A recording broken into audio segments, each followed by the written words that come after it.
Abayomi is a seasoned business development and strategy consultant known for helping businesses grow with clear ideas and strong communication. He has spent over a decade working with both small businesses and big companies. He advises brands across industries like FMCG, agriculture, tech, health, and entertainment, guiding them toward profit and growth. He also leads Global Leadership Institute, a consulting firm with offices across Africa, Europe, Canada, and the United States.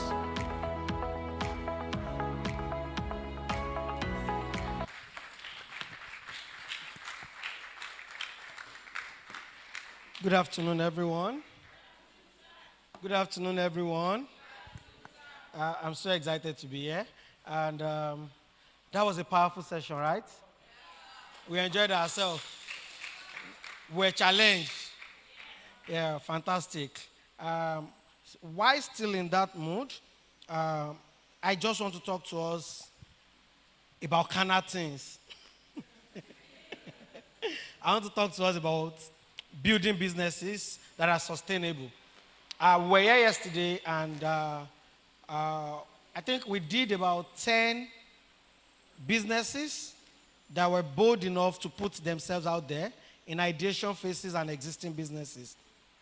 Now, today, I don't know where you are on that journey, whether you are at ideation, you've tested the market, you have built something, and you are ready to scale. Now, I said this to the people that were here yesterday. Age is no longer an excuse for your performance. What did I say? Like one of my good friends will say, Shonfa Korede will say, there is nothing that matters. There's nothing like a young doctor, a young architect, a young minister. A minister is a minister. An architect is an architect. Because what you have to go through that confers that status on you is the same thing that every other person has done. So, first, I want to disabuse your mind from thinking you are young. Now, and I'm going to draw an insight. By the virtue of the work I do, I consult for a lot of organizations. And over the last 1 year, I've met, I don't know the average age here, but I've met people that are just finishing their university, and they are running businesses that are doing over ₦1 billion in revenue every year. Not Yahoo, legit businesses. Because when we say things like this, people think, it's not possible. Now, if you cannot think it is possible, you cannot achieve it. Now, everyone wants to grow a business, right? Everyone wants to build a business. But what if I tell you that growth can destroy you? Growth can destroy your business if you don't have structure. Now, I've seen this happen too many times. Let me take you back to my first business, my first venture. See, I had energy, I was full of ambition, I was full of aspirations. I thought I could not fail. Failure wasn't even in my dictionary. I thought, I have a good idea, right? Launch a product, and the money will flow. How many of us have that idea? Let me just start a business, and you know, people do what I call bedroom market research.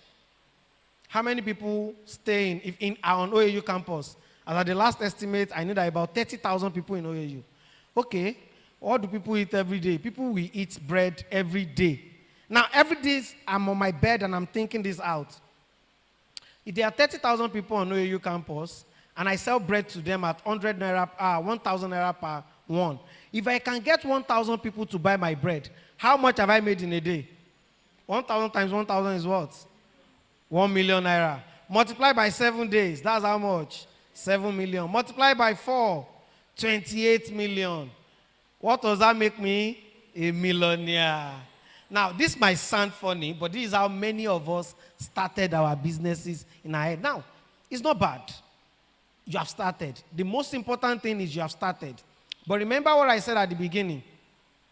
What makes you a professional is not the number of years you have spent. It is the training you have undergone.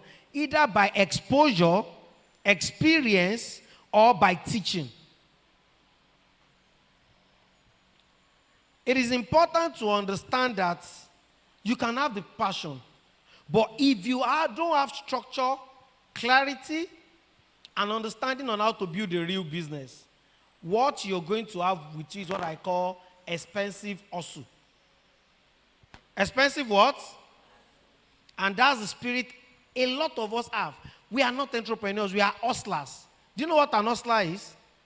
I don't know if they do this in Ife, but if you go to any market in Lagos, Alaba, Yaba market, Eko market, the moment you enter, there will be one young man that will come and meet you. Chairman now, I get, fine boy, I get your package. Waiting you want by gin, I get them, they come. These people don't have a shop. They don't incur any costs. They don't take any risk. The only thing they do is they wake up and come there and come and what? Hustle. So if your business lacks structure, if it lacks clarity, what you are is an hustler, not an entrepreneur. Because at the heart of it, an entrepreneur is someone who solves problem daily. What do I say? You solve problem daily. In fact, you welcome the opportunity to see problem. When you see problem, your mindset is, yes, I am getting there. It's an obstacle for you to overcome or go through or go under.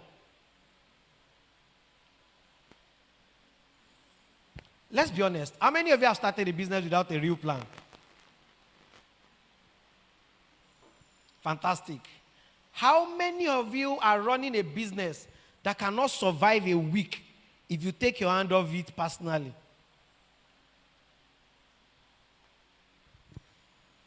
Now, that's what today is about. Today is about how to build businesses that work, how to build systems and not just sweat, how to scale beyond your talent. Because what? Talent is not enough. What did I say? Talent is not enough. If you have the calling or the gift of music on your head and you don't understand the business side of it, that talent is just an hobby. I feel like I can act. I know how to act. It's fantastic.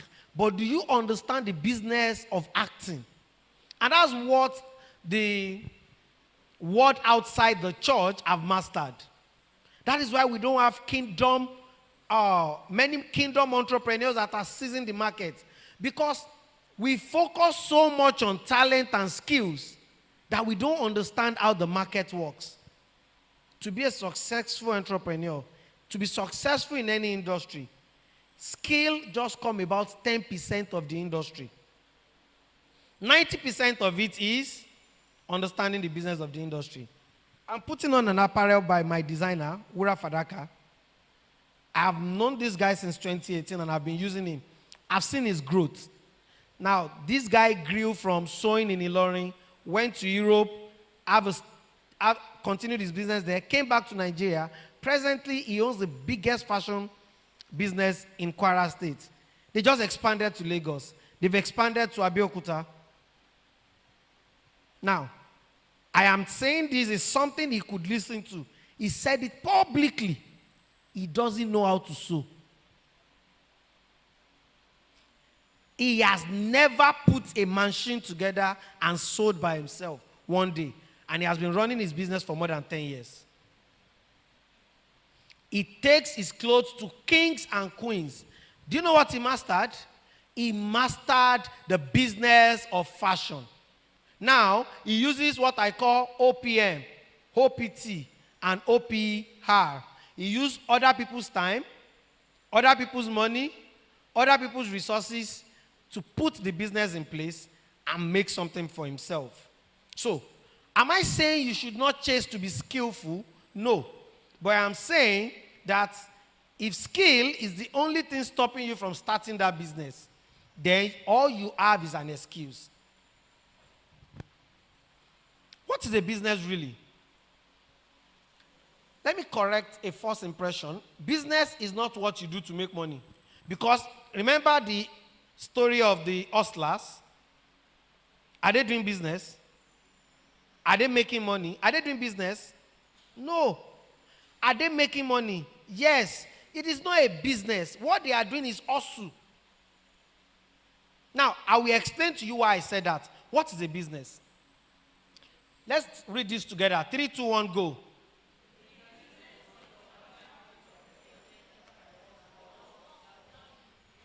Did you know? And I'm going to break it down for us. A business is what? The first word is what? What is commercial? Now, how many of you have had what is the gap in the market? What problem are you trying to solve? How many of you have had that thing asked from you? What is the gap in the market? Fantastic analogy. But the problem is, many people are operating in gaps that are not commercial enough. There is no market in that gap.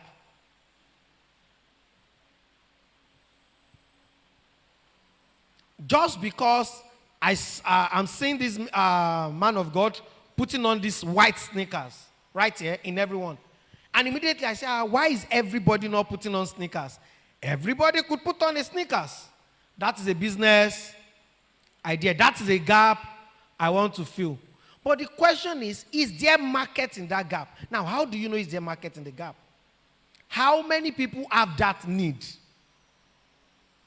Then consistently, how many people will continue to need that need? Is it a seasonal product? Is it a seasonal gap? Just because all the hotels in Ife are booked today, this weekend, and I went to sink 100 million to build an hotel in Ife. Is that a real enough reason? Because you need to understand that a business at first is commercial. Commerce means scale. Trading at scale. That is commerce. Profitable. What's the second one? For people that were here yesterday, you remember one of the issues I had with everybody that I mentioned was your margin. How are you doing a business that is not profitable? Now, we'll get later on to help you understand profitability. Because profitability is not, I am buying for 20 naira, I'm selling for 25 naira. You don't have profit yet, too. In fact, there are 3 kinds of profits. What did I say? 3 kinds of profit your business can make. The first one is what we call gross profit or margin. Gross profit. The second one is what we call operating profit. And the third one is what we call net profit. A lot of you call your gross profit your profit. It's not your money. And I will explain later on when we get into systems. Now, that works without you. That is the part of sustainability. That is the part of why businesses can say, Wema Bank just celebrated 80 years. First Bank have celebrated over 100 years. These are businesses that have been in existence for a long time. How have they been able to do this? They've been able to create systems that make the business work without the owner. Now, the difference between a business and hustle is structure. What do I say? The difference between a hustle and a business is what I call structure. And if everything you do in a business depends on you, you don't have a business. You have an expensive job that you have created for yourself. And listen to me, you can't build a business on vibes. What do I say? Because many of us, we do things on vibes. What's trending? Let's do it. What's happening? Let's do it. They said this is the next thing to do. And that's why we are all moving and tossing around like leaf on the water. Remember, something stuck with me when the last speaker was speaking, when he said, you can be inspired by someone, but you don't have to copy them. Now, that is realistic in business too. Many people do businesses again because their friend is doing it and it seems like she's successful in it. I hope you know that people do businesses for different reasons. Not all of us are in business to make money. Not everybody is running business to make profit. Hope you know that. Now I will explain it to you. Some people do business for ego. I want CEO attached to the back of my name. Some people do business for recognition. Some people do business just to be able to say, I own this business. You need to understand that you can't build your business on what? On vibes. And growth is not always a blessing. Growth is what? I know that it seems someone like, why is this man just telling us these things? Don't you want us to grow? Growth can kill you. Growth can kill your business. I was listening to a man of God who was explaining, I've forgotten his name, it just went off my head right now. He was explaining how they were printing a magazine from UK, from Canada to Nigeria, and they distribute it manually on the street of Lagos. They have the capacity, they distribute about 10,000 copies every month, but very high quality and standard. Now, what happened? One day, he got a call from somebody. He said, hello, my name is so. I'm the PA of so, who was the GO of a very big church in Nigeria. And the man said, we have people that print for us, but our GO saw the quality of your printing and said, you are the one that must print this. Is that not a blessing? That's blessing. God, for his name, he was not there in the room, and his name was mentioned. And he was even taken, they boycotted protocol that bring 3 people to drop bid. No. GO said, that's the person I wanted. Blessing, right? The man took it up, started researching how were they going to produce 80,000 copies in 3 weeks. He did everything he could. By the time they did all the mathematics, fast and everything, the amount it would take them to print was already more than the MOQ, the price that the church was willing to pay. Because the man said, even though we want to use you, we cannot exceed this price. Now, he said on that preaching, I saw it on Instagram, he said, that was a blessing, a growth. But the growth was, he was not ready for it because he did not have systems in place to be able to support that kind of numbers they wanted. You are making shoes. Typically, you sell 10 in a month, and somebody came with 100 orders.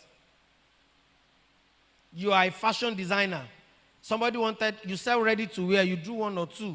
Somebody come, we need 500 ready to wear. Are you building systems in your business that can handle that kind of growth? Because then is when you can say growth is a blessing. Sometimes growth becomes a burden, especially when your systems are weak. The same growth you prayed for can crush you. Let me give you this personal one. I've given you something I had on Instagram. This one is live and direct. So, the company I said I work with the young man who's about 26. They did about specifically more than 1.5 billion naira last year. And the next thing that came up was, okay, we've done this year. They just started and said, there's a problem in this industry. Let's solve it. And the money flew in. By the ending of the year, he could not sleep. He was having headache, migraine, because everything was on his neck. If you know what it means to, it's not he didn't do one deal that gave him 1.5 billion. He ran business that was selling to customers. So you can imagine the headache. Anybody that has run business there will imagine. So imagine that kind of prayer. And what was the problem? Behind the scenes, there was chaos. No organizational structure. No processes. No accountability. Everything rests on the table of the CEO. So he's working from morning till middle of the night. It now became like he's a slave in his own business. The challenge wasn't a lack of money. It was a lack of structure to handle the business. Now, in my work with more than 250 businesses, I found out that the businesses that last are the ones that are built deliberately. And building deliberately is not accidental. Whether you're a student, whether you're an entrepreneur here, you should be building three things. One, a business that solves a problem. Don't copy paste. Don't chase trends. Solve a real pain. Solve a real problem. The amount of the value of what you can command in the marketplace is directly proportional to the size of the problem you solve. Should I go over that again? The amount of value, money, that you can command from the market is directly proportional to the size of the problem you are solving. Solve real problems that people have. Not everybody is now doing this, let me also do it. What is making you go into it? How is that problem related to your locality? Again, localize the problem. Don't think I am solving problem because it looks good in Lagos. Does not mean to look good in Ife. Because it look good on campus does not mean to look good in Mayfair. How many of you even know that? Just because your business is thriving inside OAU does not mean to thrive in Lagere.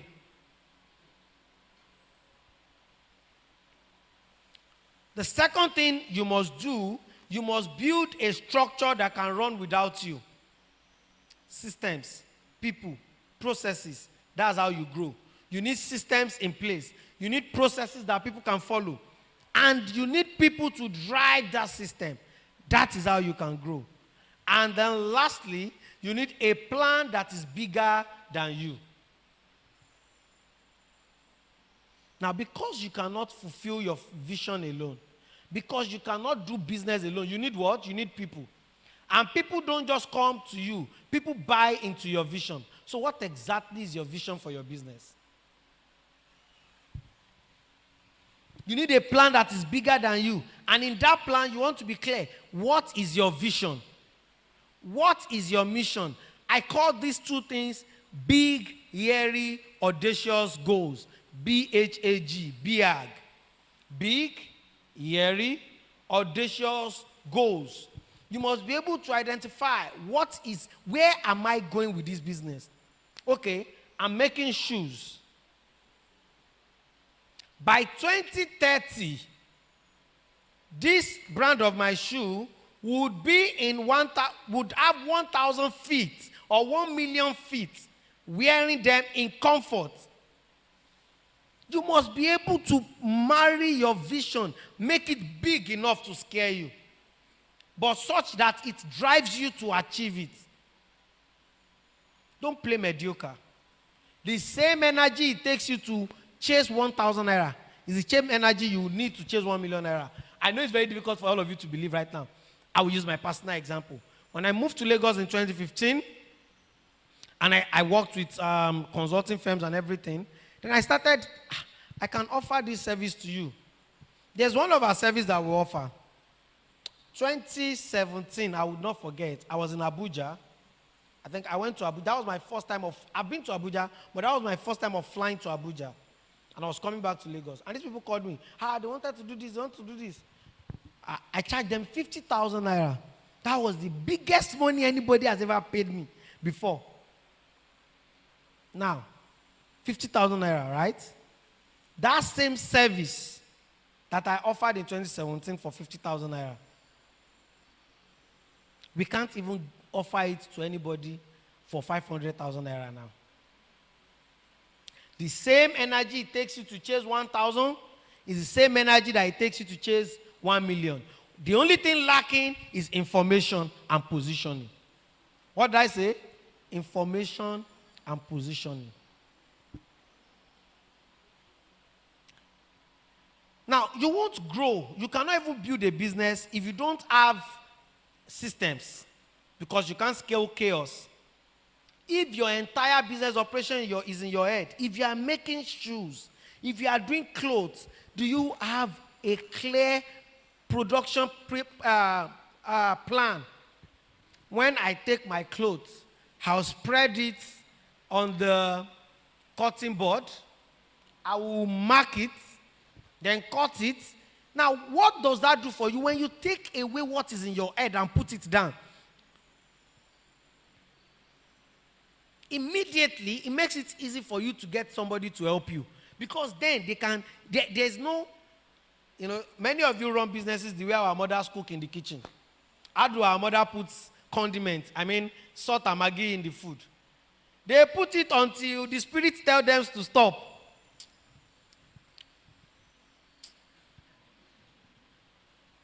Right?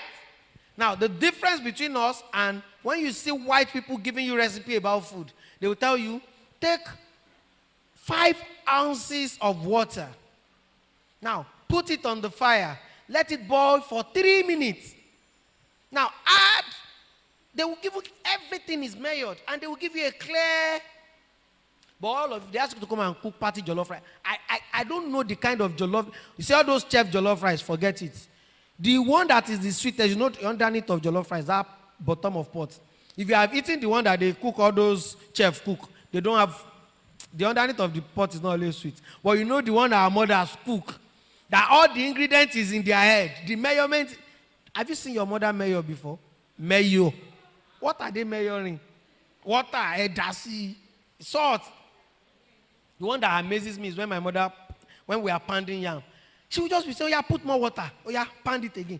Mommy, how do you know when it is the right time? He said, I just know when it is right. That is the way many of us run businesses. You just know when it is right. Now, when you hire somebody to come and help you with that process, how are they going to get it? Because they cannot do it the way you do it. That is why your food will never taste like your mother's food. Because your mother has carried that secret to herself. She herself has not documented the process. So you want to recreate that food recipe in your house. You see that, it's like I'm missing one ingredient. It's not the ingredient. If your entire operation is in your head, you are the problem. Even if you are the only one in your business, write down your operations. Because the mightiest brain, please go to the next slide. The mightiest brain, what do you call it, is not as it does not have enough memory, recall memory, than small pen. Document your processes down. If you don't have mastery of your numbers, and if you have a wrong focus, this one, I need to talk on it.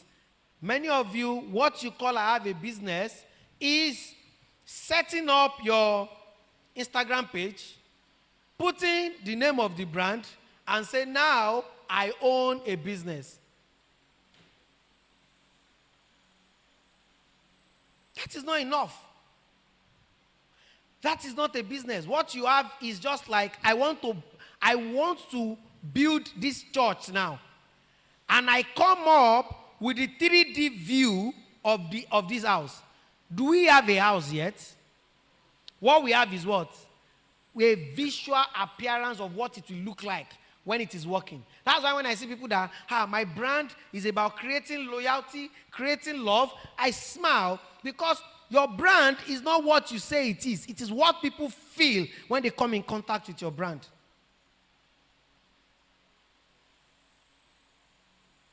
It is what people what? What people feel when they come in contact with your brand. Now, let's talk about 5 pillars of building a sustainable business. Now, this is going to be very practical. I'm going to be walking you through it. Get out your pen, get out your paper, note these things down.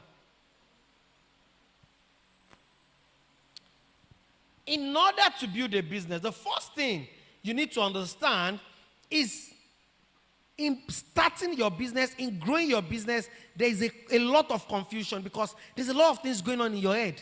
I want to do this, right? I should do it this way. If any of you have started business before, you're about to start business, you will agree with me that you are confused on many things. How do I start? What should I do? Who should I sell to? How do I go about it? There's a lot of confusion. Now, the first thing you want to do is you want to get into a place of stillness and focus. What do I say? I want us to say it together. 3, 2, 1, go. What? Focus. Focus. Now, how do you focus? Because it's easy for me to tell you, just focus and do it. Now, I don't want to be that. I don't want to be aspire to perspire. Because I am not even a motivational speaker. I don't know how to motivate. I'm a teacher and facilitator for business. And I want to get into that class right now. The next 10 minutes is going to be a master class. The first thing you want to do is understand your value you want to create. And what you will use to understand that is what I call the value triangle. Everybody say value triangle. Value triangle. Focus comes from clearly understanding the value of your idea. And how do you understand the value of your idea? It is what we have here, the triangle. You must understand the three things on this triangle for you to understand the value of what you have. What are the three things you want to understand? What problem are you solving? What solution do you bring to the table? And who are you solving that problem for? You must understand these three things. Because then is when the intersection of these three things is where you find value.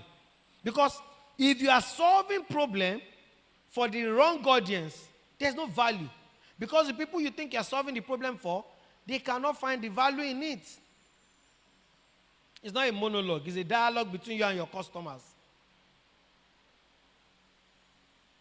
You need to understand who are my target audience, what is their pain points, what's the solution I'm bringing. Now, many of us, we like ourselves too much.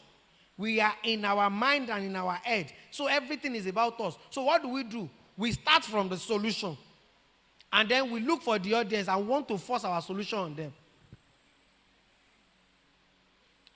My classmates must buy from. And that, do you know what this leads to? Is what leads to resentment in friendship.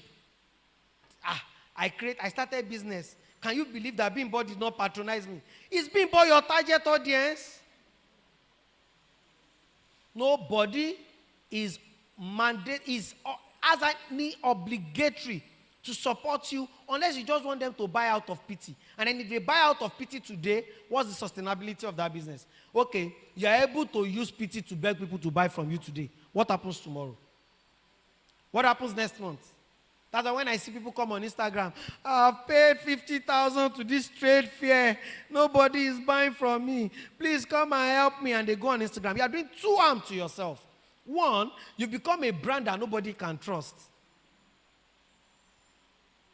Two, you have created a difficulty for your business because the mindset people are going to have about, is that not that brand that they were crying? Can you imagine that? Now, I don't want to get into brand building for you to even understand the damage you have done to your brand. If you don't understand the problem of the target audience you are trying to serve, you're going to give them solution to the problem that is not a problem to them. That's why many of you keep on spending money. I know this thing is a solution. Why are people not buying it? God, come and smile on my business. God has smiled. You are the one that has refused to hack into the smile. Because God is not a magician. What did I say? God will multiply what you are doing right in your own self. 0 times 1. 0 times 100. 0 times 1 million. 0 times 1 trillion. 1 times 1. 1 multiplied by 10. 1 multiplied by 100. 1 multiplied by 1 trillion. That's exactly how God works. He's not a magician. What do you have in your hand? You remember that widow? When she said, I just want to eat this food for me and my son to die. After eating, he said, bring out what you have in your house. Do you notice that it was not abracadabra? She brought something out.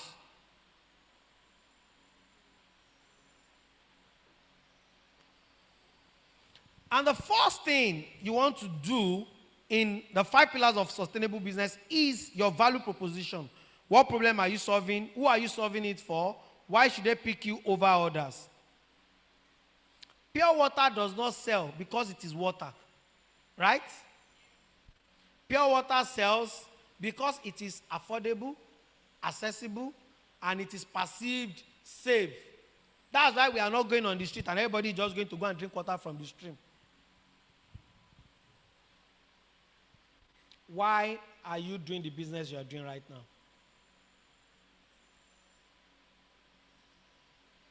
One tool you can use here is what I call the value proposition canvas. Please move to the next slide to show. Value proposition canvas usually is mapping the features, the product, and the benefits of your services or product to the pain and the gain part of your customer. Now, because of the way our mind works, our brain responds to emotions. It responds to emotional stimulus. Now, this is what happens. It is for me to buy from you as a customer in the psychology of a customer, psychology of sales. It says, for a customer to buy from you, you are doing one of three things. And is one out of those three things that most people always focus on. So your product is going to fulfill a job for them. Of course, yes. Maybe it helps them. I bought clothes now. I bought it because I want to wear it, right? That is a product, a feature to a job. That's a match. There are two other things that your product must do. Your product must either help them lessen a pain or help them gain something. What did I say? It must either lessen a pain or help them gain something. So now pick out your product. Pick out and get a ruler, get a sheet of paper and put 3 columns. Put your product. Now, in one column, product, the features. What are the features of your product? It's big, is this size, is this. You put all the physical attributes or what it does there. Now, the second part, it is the part of what does it help your customer gain.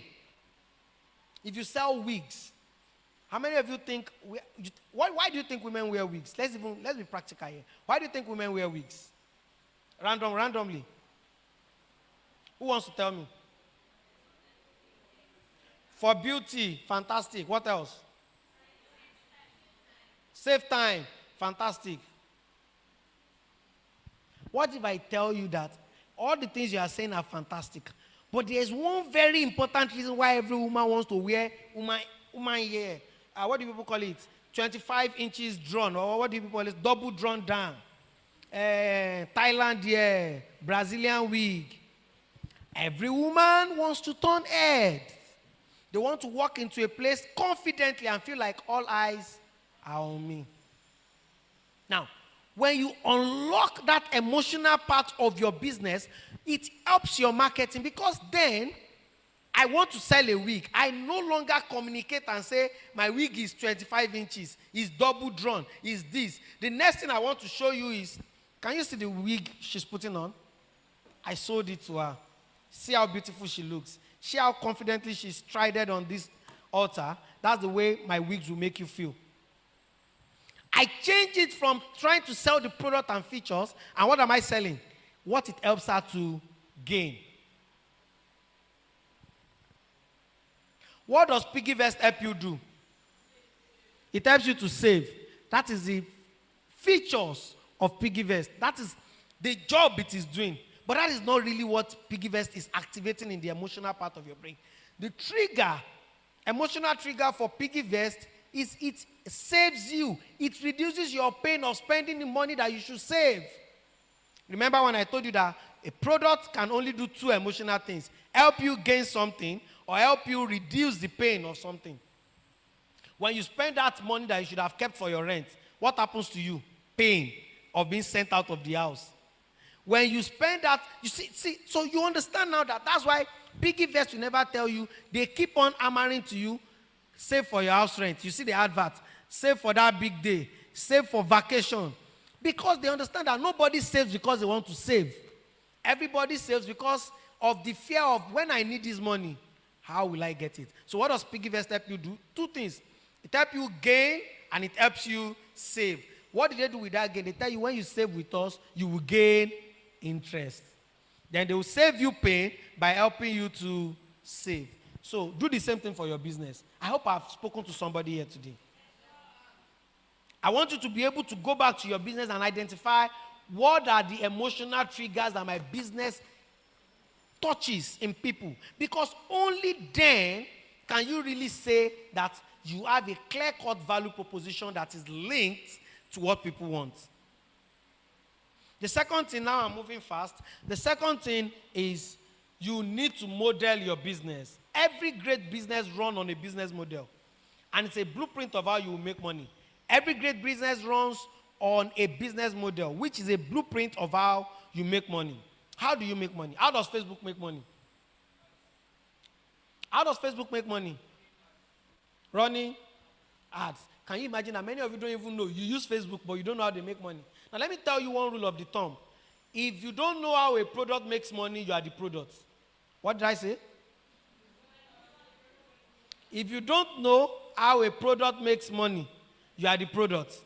That is why people that went into Sibe, that is why they cried. They did not understand that when you are in a business that you don't understand how they make money, you are the product. And how are you the product? You are either giving them your time, your brain, your money, your network, your referral, on and on and on. If you look at the business model of Facebook, the value proposition in the center is peer-to-peer connection. If somebody had told us 20 years ago that one app will make all of us go and create content freely, we will not ask for money and post it, and then they will be making money off us, we will say it's not possible. That's one model. Ad revenue. They make money from you. You are the product on Facebook, Instagram. We are the product. We create the content for them. They don't create content. Then when you create the content, and then you like some other posts, they are looking at your behavior, your patterns, and then they understand what you like. That is why when you think of, I need to buy bag, the next advert you are seeing on your screen is what? Bags. They've studied you. They spend a lot of money to do what we call big machine learning, and then also big data. They crunch data and understand what you like. Then they personalize the algorithm of Instagram, Facebook, TikTok, Snapchat to you. That's when I see many young people on TikTok and you are just consumers and not creators. You are wasting your time. Don't consume than you create. That's the rule of the thumb. What did I say? If you will not take anything out of this meeting, take this out. Don't consume than you create. Because when you consume than you create, you are in negative. It's just like spending more than you earn. That kind of person will be what? Bankrupt financially. Many of us are already bankrupt in knowledge base because we consume more than we create. Create out there. Let people learn from you too. Don't just sit on TikTok and scroll away your life. It is in the point of creation that you will find what people need. Many people started and they found their market fit along the road. How do you make money? There are some businesses that make money via subscriptions. They just make you pay money every month. Some businesses make money by connecting two of you together and taking a percentage of your money. Give me an example of that kind of business. Uber, InDrive, Bolt, Jumia, Chowdeck, Glovo, Temu. No, I'm not sure. Okay, yeah, I'm going to get there. There are some business models that are hybrid. It contains a lot of business model. We call it revenue streams. This is master class on its own when we start dissecting business model. Because, move to the next slide. One easy way for you to understand your business model is what I call the business model canvas. You see it on your screen now. I know many of us already heard about it. As very nice as it is, it cannot really explain what I want to explain to you. But I'm going to use it as a case in point that even if you don't know anything about how to create a model, first answer, fill this table, and you are a step closer to understanding your business model. What's the value you are offering? Remember, in your value proposition, there are three things that must be in your value. What's the product features? What are you helping people gain? and what are you helping people reduce? And we have 9 components in business model canvas. We have the value proposition, we have the customer segment, key resources, key channels, key activities, we have revenue streams and cost structure, key partners. Take these things and answer it about your business when you get out of this place. Your business model canvas is not just fancy, it's a foundational tool to build a business. Now, the third thing in our 5, remember, it's the 5 pillars of building a sustainable business we're talking about. The first one is what? The first one is what? Value proposition. The second one is business model. Not a lot of us are following me. Am I too boring? Okay. And the third one is building the right team. You can't do it alone. Was this event put together by one person? A lot of moving parts to make it work the way it is working. That's the same way we must put together. Are you with me? Your business. You can't scale alone. You need people who think like owners. You need clear roles and responsibilities, not a flat structure. So many of business owners are their shoulders are like this. They are POV. I'm not raising my shoulder. It's just because I have a business that is running on Instagram. If everything gets to your table before action is taken in your organization, what you have is not a business. Again, I tell you. What you have is an expensive hobby. Because the day anything happens to you, that business will suffer. You need a culture of performance and not entitlement. And how do you have a culture of performance? It's by having clear KPIs for every role. KPIs that is tied with reward and reprimand. 2 hours, reward, reprimand. But you cannot reward somebody or reprimand them for a rule that they did not understand and was not set. So your business has to have KPI, even for yourself. If you don't have anybody you're hiring right now in your business, what is your own KPI?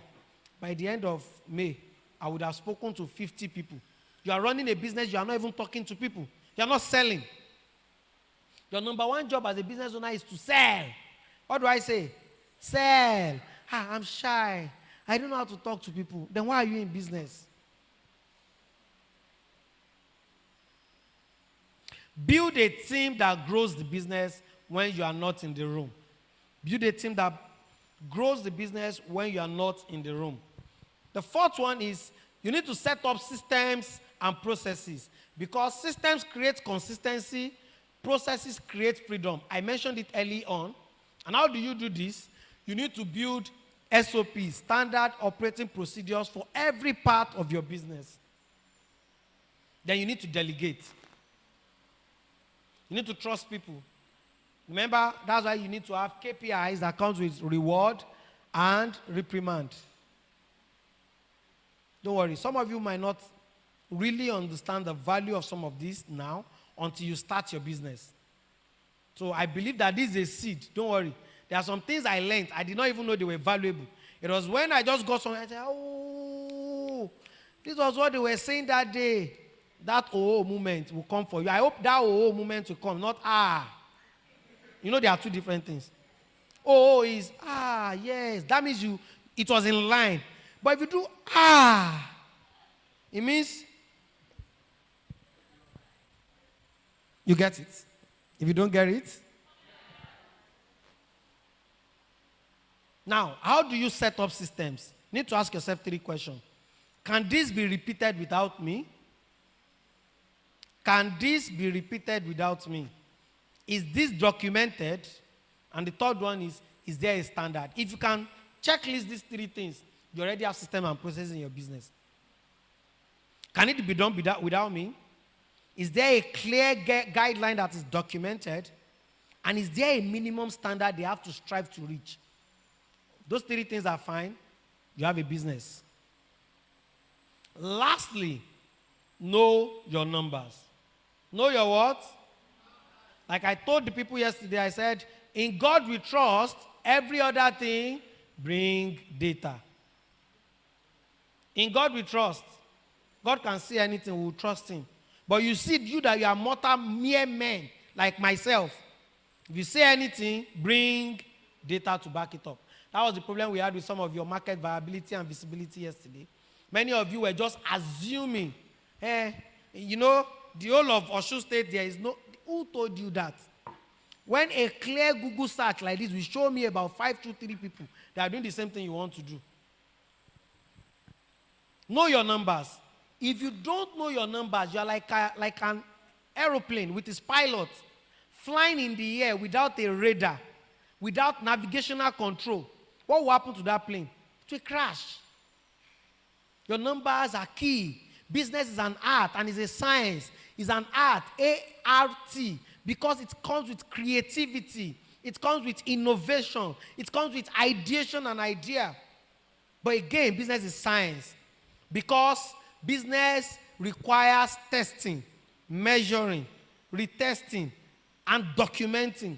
Those are all the things that you carry out in the laboratory in science by creating a hypothesis, testing your hypothesis, creating it into theory, testing the theory, turning it into law, challenging the law every now and then to be sure that there is a need to update the laws. Business is what? It's an art. And it is a science. Embrace the art. Love the science. Embrace the science of the art of business. Love the science of business. Because many people love the art part, creativity. I'm the CEO. I'm managing people. But they hate the science. Documenting your processes. Documenting your stories. Documenting your business numbers. Following it religiously. And being able to track at this rate of what I am doing. What is my future going to be like? You know you can predict your future in business. If I look at your business numbers, I'll predict what your business will look like for you in the next 3 to 6 months. And God save you that those metrics are not looking bad. I'll tell you when you will run out of cash and you will need to go and borrow money again. I need loan. Many of us think what we need is loan, when in reality what you need is clarity. Nobody is going to fund your confusion. You need to understand your numbers. Business is mass, and if you are not tracking it, you are guessing. You are guessworking. Nobody ever scored an A in mathematics by guessing. You either know the formula or you know it. There's no backup. You need to understand what's my break-even point. You know, when you start a business, you are starting from God. Business is the only endeavor in life that when you start it, you are starting from a disadvantaged position. You are already losing. The day you start business like this, you are already losing. You don't know. So you have to strive to get to zero. When you get to zero is when we call break-even, which means when your revenue matches your expenses. Profit margins, how profitable am I? If any one of you is starting a business now here, except what you are doing is trading and not entrepreneurship. In trading, the markup percentage might not be much. 20, 10, 15. But if you are running a business and you don't have minimum of a 40% markup, you are going to run into problem. You cannot scale. If it costs you, if you are selling for 5,000, the maximum that it should cost you should be around 2,500. Because then you need to account for growth. You need to account. I have a trick I teach. I think we discussed at the last strategy lounge. When we bring together business owners in some of the top hotels in Nigeria, and we talk to big CEOs. There are 3 accounts you have to create in your business. When you have a business, all the money is not your money. By the time you pay expenses and you know, this is my profit to take home. No. Break it into 3 parts. What do I say? Break your profit into 3 parts. One of it will go into the savings account of your business. Now you can, for your small businesses, or let me say growing businesses, I like to use the word growing businesses. Go and open a piggyvest account in the name of your business. That is your savings account. If your business makes 1,000 naira today, take 300 naira out of it, 30%. Put it in that savings. Take 30% again, put it in the operational cost of the business. Okay, to support the growth of the business, you've already made room for operations costs when you deducted before your net profit. But again, this is an additional money to reinvest or to allow for shocks. Maybe cost of your raw materials just went up. Before you now say, okay, the last money, who get paid last in a business? The founder get paid last. You will pay everybody, supplier, producer, staff, everybody. You are the one that get paid last. Business is sweet. Cash flow is king. You need to track your cash flow like your life depends on it. Because actually, the life of your business depends on it. Here are 7 things you need to know if you want to succeed in business. This is me rounding it up and bringing it together. Start with a clear value proposition. Know your customer deeply. Be obsessed with your customer. What do I say you should be? Do you know the definition of obsession? Somebody should open the definition of obsession for me on Google. Or ask Meta AI, ask ChatGPT, DeepSeek, any of the AI tools. What is obsession? And then read it. Please give the microphone to them. I want you to read it out.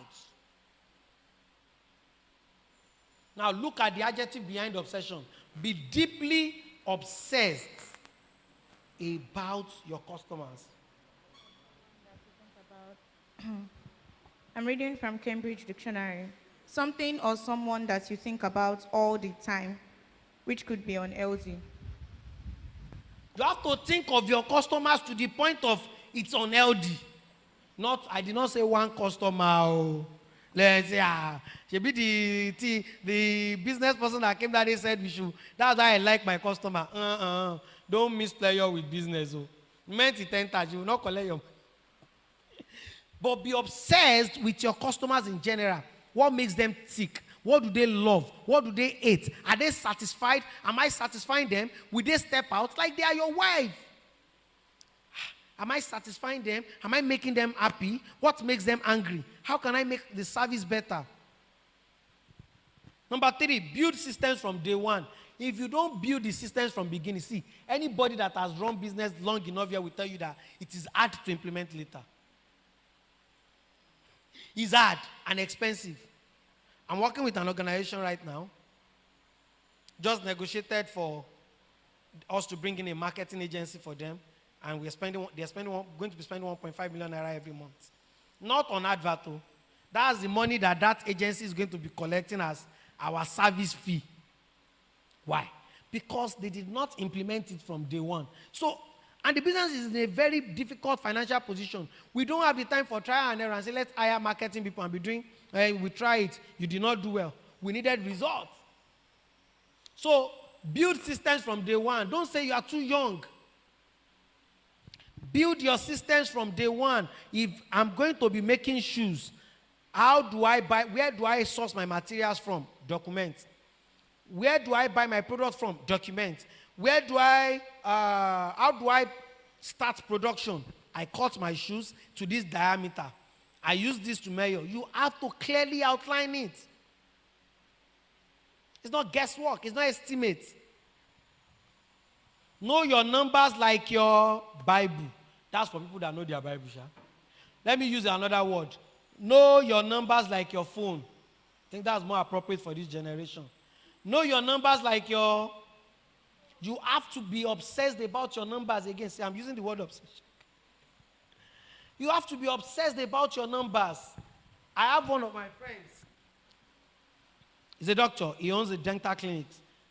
He has a spreadsheet he checks. That's the first thing. When he comes every morning, he checks the spreadsheet.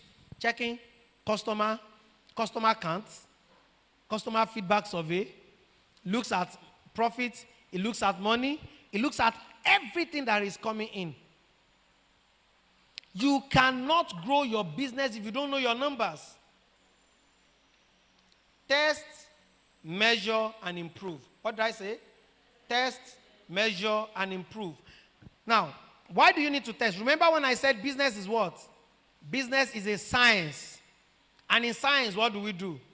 For science students here, what do we do in science? We test, we improve, we learn. That is how to grow. Number 6, Don't run alone. Don't run alone. Find mentors, peers, and partners that can work with you. Find mentors, partners that can work with you. And number 7 is document your business model. As I round up, a few years ago, someone asked me, Yomi, what are you really building? I paused and I said, I'm building businesses that my children can inherit, that my staff can grow in, that can exist whether or not I'm in the room. That's what sustainability looks like. And that's what I want for every one of you. Build with the end in mind. Don't start building and start thinking of the end later. You build with the end in mind. You do what we call backward integration. You walk back from the future you desire to where you are right now so that it's easy for you to get to where you want to go. What are you building?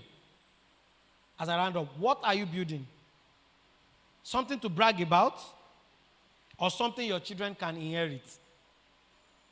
Your business must be documented, delegated,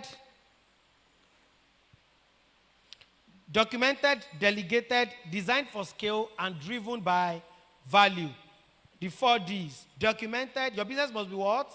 Let's say it together. Documented, delegated, designed for scale, and driven by value. If your business can't survive without you, it is not a business yet. All you have is an expensive hobby. Please, you can go to that slide for them to see it. If your business can't survive without you, it's not a business yet. It's an expensive hobby. And trust me, very, very expensive. Because it doesn't just take your time. It takes your money. It takes everything that is important to you. So I will leave you with a challenge. Will your business still exist 10 years from now? Will it still run if you go offline for 2 months? Will it be bankable, scalable, and valuable to the market? If your answer is not a strong yes, start doing the work today. Build what lasts. Build with courage. Build with clarity. And build with structure. You owe yourself more than just a hustle. You owe yourself a legacy. Thank you so much.